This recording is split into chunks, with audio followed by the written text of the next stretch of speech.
Button to activate. Hi there, welcome to the Dr. Randall channel. I'm Dr. Randall Nozawa, and this is Transforming Adversity into Opportunity. This is part 3 in my series, Life and Death. Dr. Randall, we ended the last session with Mr. John William, aka John Brandon, shooting himself and then falling to the floor. You mentioned you heard his last gasping breath. What did you do when you no longer heard him breathing? Well, he had, I counted 11 labored breaths and then silence, and I just laid there. I don't know for how long, but a lot of things were running through my head. One, I was wondering if he was still alive and going to come and shoot me. The other was thinking about my family, and then thirdly is how to get out of there. But now everything is totally black, because he ended up shooting me in that one remaining eye that I had. And yes, so now my life was total darkness, but my brain was still working, and I wanted to find a way out of there. So what did you do at that point? I waited. Well, I don't know for how long, but I just waited. And I assume John was dead, because there was no more breathing, and I was starting to get cold. I'm kind of guessing from shock, and I guess getting used to the darkness without any more vision. I found my way to their kitchen counter, where I tried to dial 911 but kept on hitting the wrong buttons. I also tried doing that on my cell phone, which I kept on hitting the wrong buttons, and I knew that they also had a phone.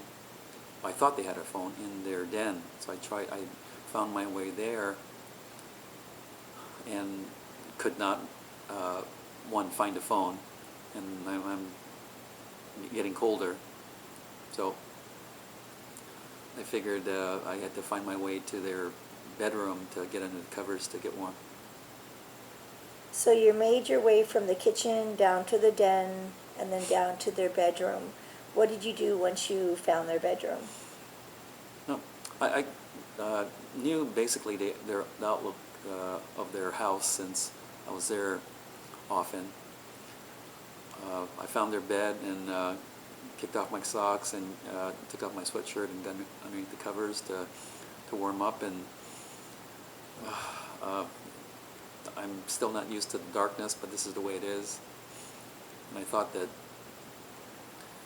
once I heard the birds chirping in the morning, that it would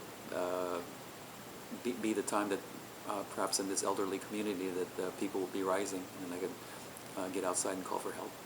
You were mentioning earlier that this was about 11:30 at night, so that's a long wait for the morning. What did you do between approximately 11:30 until the birds were chirping in the morning?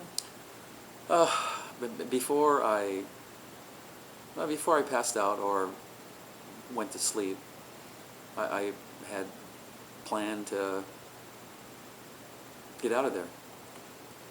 So, like I said, in my new darkness, I did not know time, but I knew that any kind of chirping birds would tell me that it was early morning and time to get up, and it was time to get outside. So between those 7.5 hours, you didn't try to call 911 again or try to make your way outside? You just laid in the bed? Yes, that's exactly so. I was unsuccessful in my previous attempts to call 911, and I just knew that, well, instinctively knew that in a retirement community, nobody would be up at that late hour. So, and I was cold. And I decided just to stay in bed and try to get some rest, but I knew I would wake up. So did it ever cross your mind if you fell asleep that you might end up bleeding to death and not wake up? No, that never crossed my mind. My thoughts were very active. I could not open my jaw, and yes, there was a lot of blood, dried blood, and bone chips in my mouth. But I somehow instinctively knew that I would live. Okay, so after awakening around 7.5 hours later, what woke you up? I heard birds chirping, like I anticipated.